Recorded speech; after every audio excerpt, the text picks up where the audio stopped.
Assalamualaikum warahmatullahi wabarakatuh. Waalaikumsalam warahmatullahi wabarakatuh. Saya perlu mereview dulu karena masih banyak publik kurang paham, kadang-kadang ada PIK 1, PIK 2, PIK lain-lain itu. Seolah-olah. Terus kami jelaskan, PIK 2 itu adanya di Pantai Indah Kapuk. Itu luasnya 1.100 hektar yang dibangun sekitar tahun 90-an.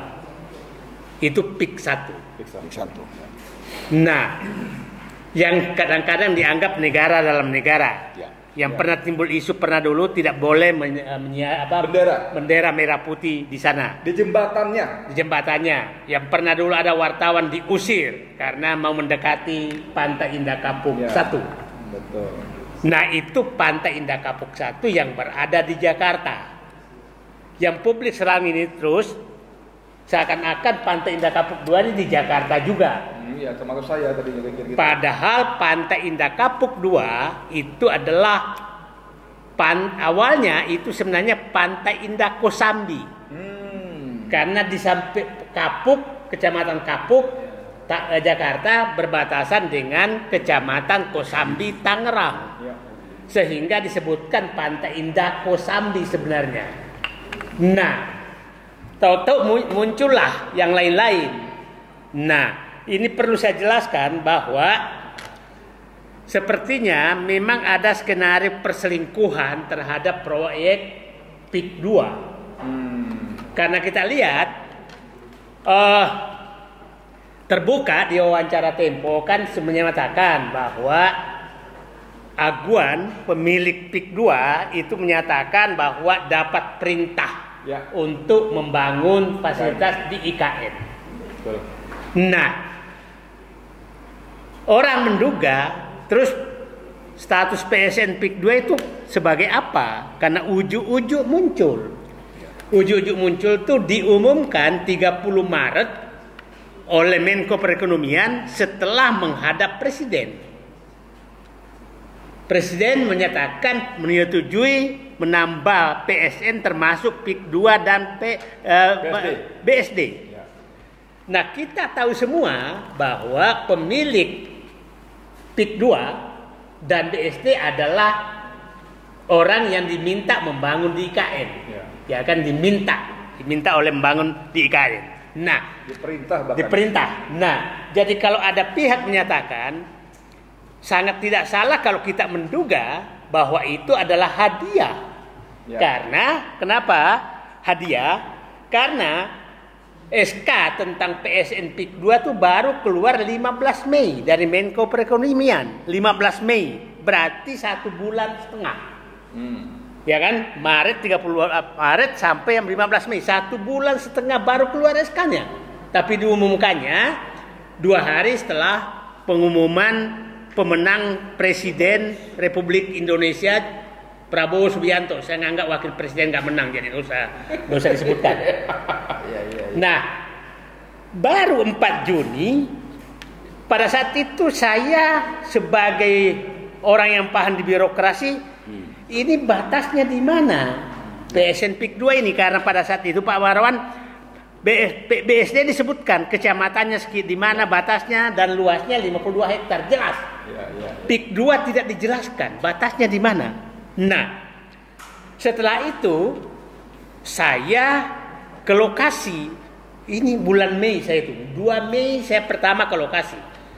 Loh, kok sudah dipasang semua pelang PIK 2? Nanti saya jelaskan di peta pelang PIK 2 yang awalnya itu bukan PIK 2. Setelah diumumkan PIK 2 diubah menjadi PIK 2 sampai ke Tanara Serang. Nah, pertanyaan saya muncul, ini ada apa di balik ini? Apakah, dua pertanyaan saya, apakah ini termasuk semua PSN nih? Seluruh 9 kecamatan ini gitu kan? Itu kan pertanyaan saya muncul. Tapi dengan memasang pelang semua yang awalnya bukan PIK 2 sebagai wilayah PIK 2 dan terjadi pembangunan pada penggusuran masif setelah pengumuman itu. Nah, saya sudah menduga berarti pengembang PIK 2 ini memanfaatkan nama PSN untuk mengakui bahwa seluruh wilayah ini adalah PSN. Karena dia ganti pelangnya. Dan seluruh aparat di bawah juga tahunya itu adalah PSN, sehingga seakan-akan nggak punya kewenangan lagi untuk mengatur. Nah, baru November, nanti saya jelaskan. November, bayangkan, mulai Maret ke November, baru ada pernyataan pertama dari pemerintah bahwa PSN itu hanya di wilayah 1.755 hektar. Ya. Baru November oleh Menteri ATR BPN. Oke? Nah, perlu saya jelaskan di sini karena Menteri ATR BPN itu hanya menyatakan 1.705 hektar. 55. Enggak, 1.705. Ya, perlu saya jelaskan, ya kenapa berkurang 200 karena ada jalan arteri. Jalan arteri 200 sekian hektar. Jadi tidak ada salah. Jadi jangan sampai publik beda 50 hektar, bukan, beda 200 hektar. 75 malah 55. 5 ya. 50. Ya, nah, ada jalan arteri. Nah, sekarang artinya terus setelah itu keluarlah pernyataan dari wakil ketua DPD bahwa PSN itu hanya di wilayah 1.355 hektar yang disebutkan nanti Yoris, ketua DPD. Nah, muncul juga pernyataan dari sekretaris perusahaan dari Agus Dayu, dan menyatakan bahwa memang itu hanya di wilayah tersebut. Nah, yang perlu kita cermati bahwa saya punya keyakinan, memang punya keinginan bahwa ini harus diakui sebagai PSN semua. Begini, pada saat iklan pertama, sebelum keluar PSN, itu kan menyatakan luas PIK 2 itu 2.000-an hektar, 1.000 sekian hektar. Habis itu dia naikkan menjadi 6.000 hektar. Itu iklan videonya. Itu yang videonya ada. Ada 4 matra di sana. Nah, video yang alat-alat alutista itulah. Video iklan alutistanya Pak Narko itu. Antara lain. Nah, setelah itu ada pernyataan bahwa akan berkembang menjadi 35.000 hektar pada saat ada summit ekonomi apa itu yang dihadiri oleh. Nah, itu pernyataan resmi dari Agung Sedayu. Artinya memang ada niatan bahwa akan berkembang.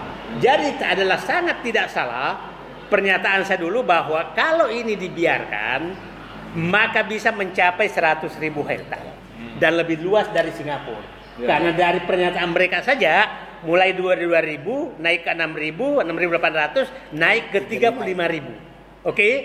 Nah, November keluar. Nah, sekarang dugaan saya dulu, Pak, bahwa kemungkinan kalau dia akui semua bahwa wilayah ini adalah PIK 2 semua, artinya benar-benar Banten habis. Tapi ternyata dia hanya mengakui bahwa PSN itu hanya di 1.775 hektar. Oke, saya ingin menjelaskan ke publik supaya paham di mana sih sebenarnya PSN itu. Kamera ya, tolong ya. Oke. Zoom ya. Ini rencana tata ruang wilayah Kabupaten Tangerang 2011-2031. Ya. Artinya belum ada perubahan sampai sekarang. Oke, kita lihat wilayah-wilayah Tangerang ini Jakarta sini ya. Ini PIK 1 nih. Ya. PIK 1 sini. Ya. Ini PIK 2 nih, Usabi. Ini Teluk Naga. Nah, kita lihat ini semua yang hijau ini kan wilayah pertanian. Oke. Wilayah pertanian semua nih, yang hijau. Nah, ini wilayah pemukiman terbatas. Sampai, nah, pertanyaannya, artinya masih wilayah pertanian. Wilayah pertanian itu tidak boleh diubah sebelum ada perubahan rencana tata ruang. Saya ingin jelaskan, untuk membebaskan lahan ke publik, ke rakyat, itu kita harus memiliki satu rencana tata ruang wilayah. Ya. Yang kedua baru rencana tata ruang detil RTRD. Ya, itu yang dikatakan Nusron Wahid belum punya sama sekali. Jangankan seluruh wilayah, nanti saya jelaskan di mana PSN itu. Yang ketiga baru namanya ada izin lokasi. Baru boleh pembebasan. Nah, PIK 2 ini lucu. 3 di atas belum punya tapi dia sudah membebaskan. Sakti. Dan memperalat, Merampas. memperalat aparat negara untuk melakukan itu, gitu kan? Ya kira-kira memperalat lah. Ya. Iya, betul. Nah, ini dilakukan, artinya ada pelanggaran dong, nanti bapak-bapak bahas lah. Nah sekarang, saya jelaskan di mana PSN itu sebenarnya, supaya clear. Ini kalau kita lihat ya, ini Jakarta, masuk kecamatan Kosambi. Ini kecamatan Teluk Naga, yang videonya beredar naga-naga besar itu. Ini di sini persis nih, Teluk Naga ini. Baru kecamatan Sukadiri, Paku Haji, ini masuk semua nih. Kemudian kecamatan Mau, Kronjo, ini Kemiri, baru Bekar Baru di sini Tanara. Ya, Tanara udah Serang. Serang. Nah, ini masuk semua nih sebagai PIK 2 yang dikasih merek. 9 kecamatan. Oke? Nah, di mana anehnya? Ternyata keputusan pemerintah yang dimaksud PSN itu hanya satu ini A, ini D. Ini wilayah yang wilayah reklamasi nih, yang akan dijadikan sebagai ini adalah sirkuit internasional ini. Ini yang masuk PSN, yang ini pulau reklamasi. Ya, dekatnya batas PIK 2 dan PIK 1 supaya seluruh Indonesia paham. Nah, sekarang ini luasnya 217 hektar ini. Oke? Nah, sekarang di mana lagi? Jadi ini sebenarnya berpencar mana-mana. Yang A, ini Taman Bhinneka. Taman Bhinneka itu ada di sini. Ini Taman Bhinneka. Ini dekatnya naga-naga itu, naga yang beredar itu. Dekatnya itu. Tapi jangan heran di Taman Bhinneka itu namanya gedung-gedungnya gedung Tokyo, gedung Osaka, gedung apa. Jadi seakan-akan Indonesia nanti hanya ada Taman Bhinneka di tengah kemewahan dunia. Nah, itu kira-kira Taman Bhinneka itu ada hanya 54 hektar. 54 hektar. Berapa luas hotel-hotel yang ada di sana yang pakai nama internasional? Terbayang nggak oleh kita Taman Bhinneka dikelilingin oleh nama-nama itu? Oke? Supaya Pak paham ini A, ini di sini nih. Nah, di Teluk Naga perbatasan dengan Kecamatan Pakuaj. Sekarang, setelah itu ini B1, B2, ini adalah golf dan kebun binatang. Ini lapangan golf dijadikan proyek strategis nasional. Ini di sekitar Desa Kohot ini, Kecamatan Paku Haji. Ini samping Sungai Cisadane bagi yang paham. Nah, ini laut ya. Nah, ini adalah lapangan golf internasional. Nah, setelah itu ada kebun binatang ini di sini. Safari Zoo. Nah, Safari Zoo Taman Safari lah. Kira-kira. Nah, sekarang di mana lagi? Dan lagi D tadi sirkuit. E ini adalah Eko. Nah, ini ada di sini. Mana tadi? Di atas. Bukan ini nih. Ini D, ini C. C ini wisata mangrove. Ini Sungai Tahang nih, dekat Sungai Tahang nih. Sudah ada hutan yang mangrove. Nah, ini ada hutan mangrove. Ya, ini Sungai Tahang yang dikenal jalan pipa Pertamina. Ini memang mangrove di sini. Mangrove ini. Terus baru terakhir adalah di daerah Kronjo ini ekowisata itu 687 hektar ini nih, yang biru nih. Nah, artinya PSN itu hanya wilayah-wilayah ini menyebar, dan itu wilayahnya benar yang dikatakan Pak Nusron Wahid, ada 1.500 hutan lindung, betul. Mangrove ini hutan lindung dan lain-lain. Nah, sekarang pertanyaan, jalan arteri 234 hektar. Ternyata dibayangkan jalan arteri dijadikan sebagai proyek strategis nasional. Nah, saya nggak tahu yang jalan arteri apakah jalan tol yang dibangun sekarang atau jalan arteri, tapi yang tertulis di SK-nya jalan arteri. Nah, sekarang kenapa yang PSN hanya ini? Kenapa yang dibebaskan di sini? Atas nama PSN PIK 2. PSK lagi. Nah, Anda bisa bayangkan hanya di sini 1.950 hektar, tapi dia bebaskan, kasih pelang semua, seluruh kecamatan di sini menjadi PSN. termasuk tanah. Nah, publik bisa paham bagaimana perselingkuhan hukum hampir terjadi di negeri ini dan hampir Banten habis karena perselingkuhan hukum. Nah, ini perlu dipahami karena supaya clear betul oleh kita di mana perselingkuhan itu terjadi. Sangat jelas bahwa PSN itu hanya titik-titik tertentu. Tapi kenapa membebaskan area? Pertanyaannya sekarang, apa landasan hukum PIK 2 dan seluruh aparat melakukan pembebasan, penggusuran, pengurukan terhadap tanah rakyat? Yang saya katakan tadi, bahwa kalau melakukan penggusuran itu harusnya punya izin lokasi dong. Izin lokasi lahir dari RUTDR, RRD. RUTRD lahir RUTW wilayah. RUTW-nya aja belum ada, kok udah melakukan penggusuran dan pengurukan. Nah, jadi saya hanya ingin menyarankan kepada seluruh publik Indonesia, siapa tahu hal seperti ini sudah terjadi di seluruh Indonesia. Sangat mungkin. Di Jakarta aja dilakukan, apalagi di Kalimantan sana. Yang jauh.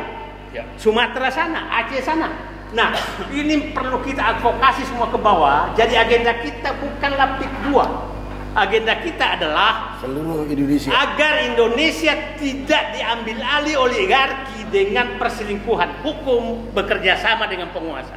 Karena ini terjadi pasti kerjasama dengan penguasa. Nggak mungkin nggak. Bagaimana semua aparat itu ikut mendukung program ini padahal tidak ada landasan hukumnya. Yang paling menarik kan di Tangerang itu kan ditempel kantor pembebasan lahan PT Kuku Mandiri Lestari didukung oleh Abdesi. Pertanyaan saya, dasar hukum apa Abdesi mendukung? Karena ini bukan program pemerintah. Dan jelas-jelas sudah diakui oleh pejabat pemerintah dan pengembang bahwa PSN hanya berada di lokasi-lokasi ini. Jadi semua pembebasan di luar lokasi itu bukanlah PSN dan itu proyek pemerintah swasta. Artinya, karena lahan ini lahan negara sebagian besar, maka sebenarnya tidak ada pembebasan lahan 1 meter pun atas nama PSN. Kecuali mungkin yang tadi adalah golf course sama safari zoo. Mungkin itu ada pembebasan lahan. Di luar itu tidak ada. Jadi saya berharap seluruh masyarakat yang dibebaskan atau akan dibebaskan harus menggunakan haknya. Kami tidak mau dibebaskan sebelum lengkap RUTW, RUTR,